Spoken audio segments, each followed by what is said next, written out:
Hello everyone, welcome back. So before the break, we were talking about the various layers that actually go within the sensor themselves. And one of the topmost layers that exist is this anti-alias or low-pass filter that is on top of just about every digital sensor that's out there today, because most every sensor is a Bayer, it has a Bayer color filter array. And so I just wanted to mention quickly that if you actually if you lift the mirror on your SLR, or you maybe stupidly open up your compact camera and try to look at the guts within it, then one of the things that you will see is the sensor within the camera itself. But I do want to mention that what you're looking at, the very top layer, isn't the actual sensor, it's not the micro lenses, it's not anything like that. It is actually this low-pass filter. It's this anti-alias filter that exists at the very top of the sensor. So every time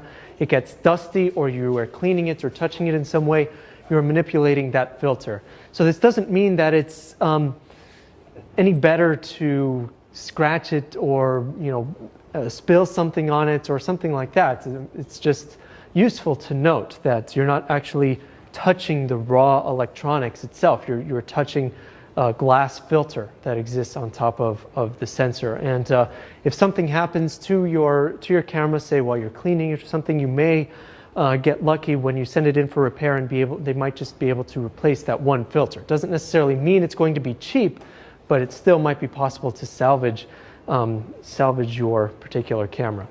Now, we have been talking about these two major types of sensors. So we have the typical CMOS or CCD sensor that has a Bayer color filter array on top, or there's also the foveon sensor that is capable of capturing all three of these primary colors, so to speak, in one pixel.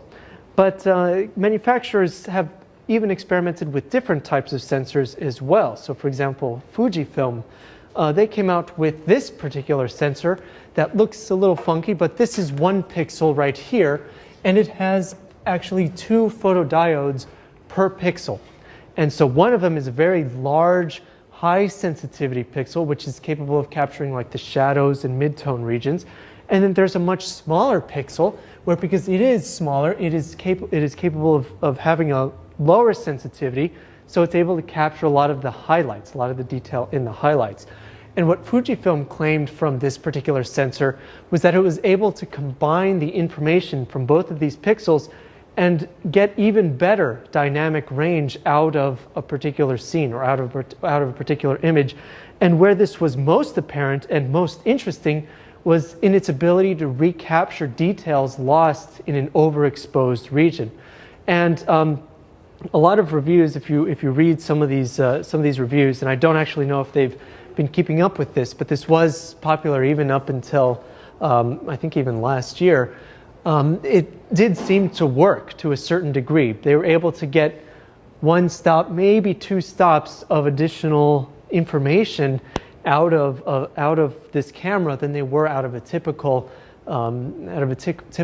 camera that doesn't have these 2 sensors. And so this is an interesting way, I think, that camera manufacturers would be able to combat blowing out highlights, for example, if they wanted to try to do that, would be to have 2 of these separate photodiodes.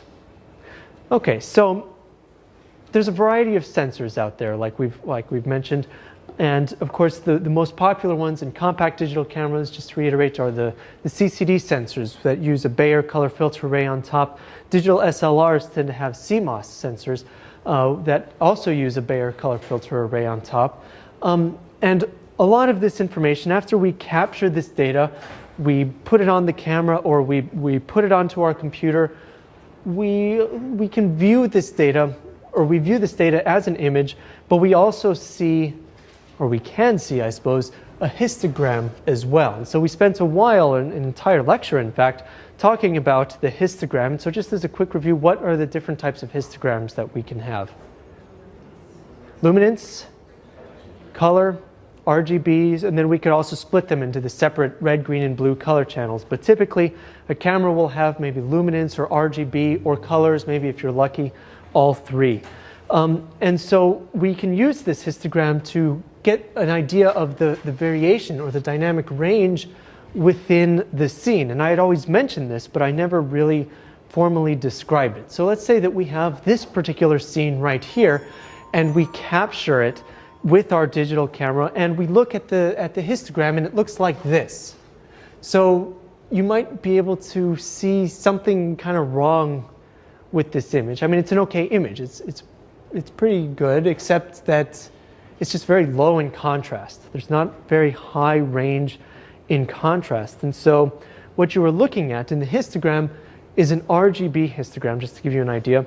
But what you are seeing is the dynamic range of the scene is just too low compared to the dynamic range possible from the camera.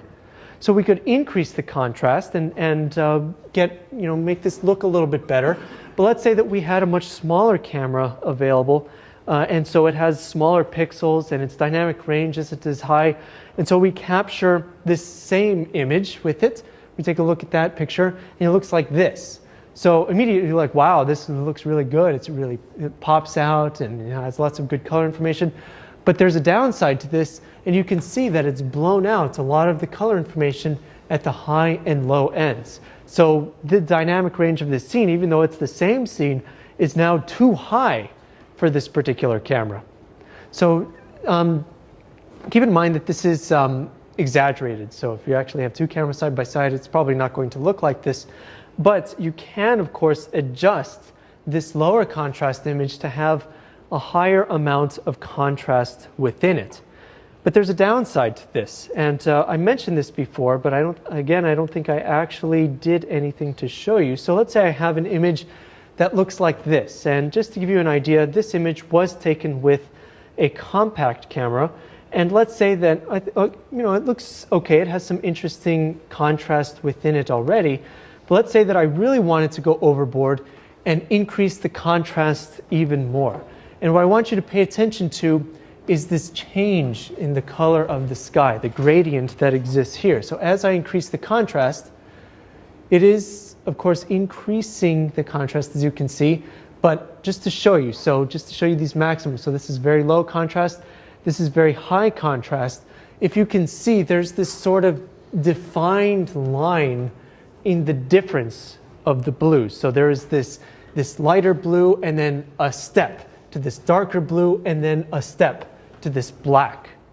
And so by increasing the contrast of this image too much, we've run into this problem called posterization, where we can actually see, we no longer have these smooth gradients. And again, this projector loves to really increase the contrast on it. And so if you looked at this image on a computer screen, it's even more exaggerated, where you can see the actual steps in the color gradation. So that is generally a bad thing. That's not something that you want to do. And so we discussed how having a wide tonal range, so having lots of intermediate values between this sort of lighter blue and this darker black, having more values in there would allow us to increase the contrast and retain a smooth gradient within them. And that is something that is, in order for us to really discuss and get down into the nitty-gritty, we again have to talk about a little bit of bits and bytes. Okay, so a bit, as you remember, is just a 0 or 1. Remember, a byte is just 8 bits, or it's 256 different values that are possible within 1 byte. And so if we have just 1 bit, we have 2 different values. If we have 2 bits, we have 4 different possible values, so on and so forth. Now, what happens in the sensor itself, if you remember from that electrical diagram that I showed you before, the sensor itself is not actually a digital device per se. It's actually an analog device. As photons fall onto a pixel, it increases the voltage of it. And so it's an analog device. So we have to try to convert a voltage into this digital language, into this binary output. So we could have a voltage somewhere from 0 volts to represent something that's completely black, for example, or an empty bucket. Or we could have a maximum of 1 volt, for example, which would represent, the complete presence of light. So it's completely white. And now we have to try to convert that information, so keep in mind that it could be anywhere in between here, so 0.01, 0.02 volts, anything in between, we have to try to convert that into these values that can be represented by binary or by a computer so that we can then view them on screen. And so we have this device in the camera called an ADC, or an analog to digital converter, and that is its job, is that it is supposed to read the information, or the information provided by the sensor is input into the ADC, and then out comes this value that represents that level of voltage at that particular pixel. Okay, so let's say that I have a ever so slightly more than half full pixel here, and it's about 0.55 volts. So keep in mind that if we have an 8-bit ADC, that means that the output at every pixel will be 8 bits of information. So that means that we could have 256 different values at each pixel, which sort of makes sense because, as you recall, a red channel could have 256 different values, a blue channel could have 256 different values. So this would sort of make sense for us because then we would be able to do something with this digital information. So keep in mind that that demosaicing and all of those algorithms happen after it's been converted to digital. So we have to convert it to digital first, and then we can do whatever it is we need to do with this information, or even just view it on our screen. Okay, so if we have 255 different values here, then we could assume that 0 would be, black or completely empty, and 255 would be completely full. So with this in mind, we have something that's about ever so slightly more than half full. That maps to this value of 140. And then the job of this analog to digital converter is to convert it to a binary number, which is that. So that binary number actually represents 140 in 1 byte of information, or in 8 bits. Okay, so keep in mind that we're able to have an 8-bit sampling here, 256 different values.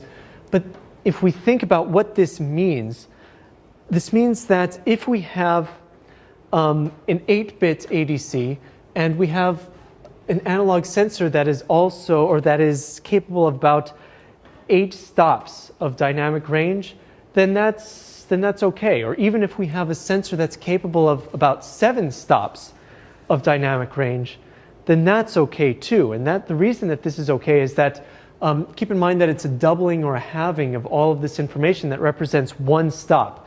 And so if we start at 1 and we double 8 times, we get 256. That's why this is an 8-bit ADC, is because we have basically 8 stops of information that's possible within this. So imagine, though, that we have this new fancy sensor that's capable of a lot higher dynamic range, maybe something along the lines of 10 stops or even 12 stops.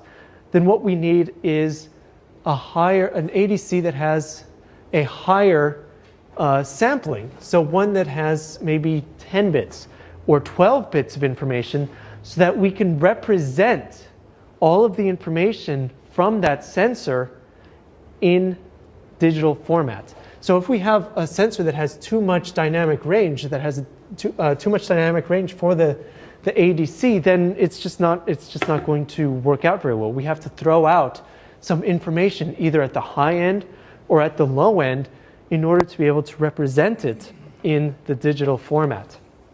So what you see these days then, okay, so just to put it in a different perspective, let's say that our sensor had 10 stops of dynamic range, which is very plausible out of a digital SLR. This means that we could have 1,024 different levels of gray, for example. So we could have black, and then we could double it. That's another stop. Keep doubling, and we get about 1,024 different levels of information, whereas our 8-bit sampler is only able to get 256. So we're losing a lot of the data, about 3/4 of the data. So to combat this, one of the things that we see is a higher sampling rate out of digital cameras. And so for a while there, 12-bit sampling was pretty popular, and now manufacturers are moving towards 14-bit sampling. And this may not sound like a lot of extra detail, but keep in mind that every time you add a bit, you're doubling the amount of information. So whereas 8 bits was capable of 256, 10 bits is 4 times that, so 1024. Then double that again, it's 2048. Double that again is 4096. So 12 bits of information is capable of 4096 different levels of information. And so keep in mind that there's even some other problems here as well. So if we have a simpler system, such as this earlier one that has a lower dynamic range and a lower 8-bit sampler from the analog to digital converter, keep in mind that we could have some other sampling errors as well. So let's say that I just showed you as an example here, we go from 0 to 1 volt, and I had about 2 decimal points of precision. But let's say that the camera is actually capable of more precision than this. What we do when we map it from this sort of analog form, this decimal point form, over into this integer that's very rigid, we can get this sort of quantization error. So it might have to round up or round down ever so slightly. And this is yet another problem that, that can exist in this sort of conversion.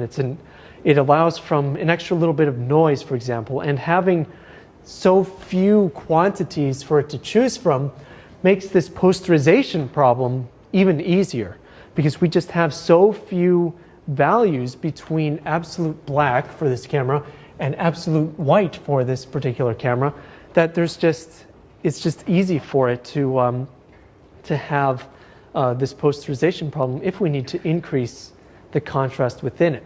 So battling this, we can increase the sampling of the ADC. So this is sort of the new thing, is that having a big ADC with 12 bits or 14 bits, and I don't think we've seen 16 bits yet, but I bet that's going to be on the horizon. That's sort of the new thing, because now we have a lot more data to be able to work with, and that means that it's smoother variation from what is absolute black to what is absolute white. So we have this greater latitude to work with. So to put this into perspective of this terminology that I've mentioned before, increasing the sampling in the ADC increases the tonal range of the particular sensor. Because if we have a sensor that is capable of the same dynamic range, and we're able to sample more finer grained details within it, then we have smoother levels, smoother grays within the same levels. So this really serves serves a dual purpose for us. If we have a fancy sensor that is capable of very large dynamic range, then we do need a large sampling ADC to be able to get all of that information out of it. But also, if we have a large ADC, then what we can do is get finer grain detail out of a smaller dynamic range sensor as well. So it's sort of a win-win to have a higher sampling. However, the downside to it is that because just increasing the sampling rate by 1 bit means that we're doubling that information, we do have twice as much information to have to deal with now. So whereas before we were dealing with, even recently, 12-bit ADCs, and now we're moving to 14-bit ADCs, doesn't sound like a big change, but it's 4 times as much information for the same image to be able to process. And so we have, it's harder for these cameras to process it, and some cameras actually, the end results, I believe you can actually choose between how much sampling you want. In some advanced cameras, you might be able to pick between 12-bit or 14-bit. And if you choose the higher one, it actually has to slow the camera down to try to keep up with the quantity of data that's available. And so it's a trade-off. Do you want a slower camera but have more values to have to work with? Or do you want a faster camera at the expense of some image quality? Now, yes? So just a quick comment. So if the processor is the limiting factor, someone would work with us, why not just go with faster processors? The music business 8 years ago, 8-bit was common. Today, 4-bit is common for digital recording. So why don't we go to 24-bit with photography and get the benefit of that granularity? It's just going to cost us more processors. Well, so I mean, one answer is to throw more processor speed at it. But the downside to that is that in digital cameras, we're limited by battery capacity. And so we have to create small, power-efficient processors that are not only fast at being able to process this information, but also not very power hungry. Because we're already pretty limited, even in SLRs, I mean, professionals, even all of us, even if we're not quite professional, we like to be able to get as many shots out of the camera as possible. We like to go farther between recharges. And so we have to, if we have more batteries in it, then yes, we could have more processors, but then it increases the weight. So as with everything, it's a trade-off. But the other problem is the expense. So these camera manufacturers tend to design and create their own processors to actually process the images inside of the camera, and that costs some money as well. And so while we could have maybe fancy 24-bit processors that are capable of huge sampling rates here, it's just going to cause a problem for us in camera. But then also on the computer, because JPEGs, for example, are limited to 8 bits of color information. And so having more color information, we still have to shove it down into 8 bits of color information for JPEG. And this is something we'll talk about. We could still store this data in the raw format, but even to this day, we don't see 16-bit processing still isn't very popular these days, even now with the modern, very fast computers that we have. So it's just for this reason, I think we'll get there eventually to 16-bit, maybe even 24-bit, but it's going to be a while first, I think, before we reach it. Now, keep in mind that these sensors, as more light fills up the sensor, we have more data. Well, no, we have higher values within this data to have to work with. So if we double this, so if we double this value, then you can imagine that we're going to overexpose it. That means that we have one stop more light, right? Does that make sense? So let's go the other way. Let's say that we have an absolutely full sensor, so we've blown out that highlight essentially, and then let's say that we change the stops on our camera by 1. So now what was previously this 1 volt, super bright pixel, is now half a volt of information. So keep in mind that this ADC doesn't do anything fancy, it just does a straight mapping. So this results in something called sensor linearity, so that every time we double the amount of photons in here, we're also doubling the value in the digital output. So what does this mean? Well, the very highest amount of values, so the first half of values represents 1 stop of information. And this makes sense if you think about it, because going back here, if we have something that's very, very bright, and we change it by 1 stop darker, now it's half as much. So if you think about this, that means that these stops, the first brightest stops of information in the camera, have the most values to represent them. Because every time you have the values, so we've gone from that full bucket or 1 volt of information at 495 to half a volt, or that half bucket, down to 248. And then we keep having this and having this, we have fewer and fewer and fewer values to work with as it gets darker. Does that make sense? Okay, so this is a very important point, that we could have a lot of stops of information that's capable of being registered by the sensor itself and then to be converted to this digital format by this ADC. But really what's most important are these brightest few stops. They're going to have the most values within them to represent the levels, the different levels of brightness within that particular scene. So every time we double the photons, we're doubling the value. So why is this good? Well, one thing is that it's very easy to determine the brightness. If you were just reading the raw data off of the sensor, you could figure out exactly how much brighter 1 pixel is compared to another. You know exactly how many more photons fell on 1 pixel compared to another. But this does have a few downsides. That is that again, I mean, it is nice that these first few stops have has so much information, but all these lower ones here, I mean, they get shafted, really. I mean, if we have 10 stops of information that's capable of dynamic range from this sensor, and we have the first 3 stops that are available from the value 512 all the way to 4096, that means that the remaining 7 stops have to battle for the remaining 512 values within the sensor or within that image. And that's, I mean, that makes it sort of conceptually weird for us. But there's yet another problem, and that is that our eyes don't view scenes linearly. When we look at a scene, we don't see something that's twice as bright. We don't see it the same way that this sensor does.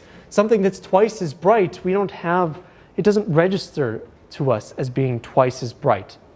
We actually have this notion where the brightest portions of the scene are sort of compressed, and they all sort of look bright to us. The darkest portions of the scene are sort of compressed, and they all sort of look dark to us. And then it's really these sort of middle tones that have the most importance to us. And in order to get around this, we have to apply something called a tone curve to this linear data. So this data is very, very linear. So the bottommost stops, every increase by a factor of 2 in this information means we are getting 1 more stop of color information. But because our eyes do not view the world that way, we have to apply a trick in the camera or on the computer in order to make the scene, or to actually make the data appear on screen as we would have seen that particular piece of data.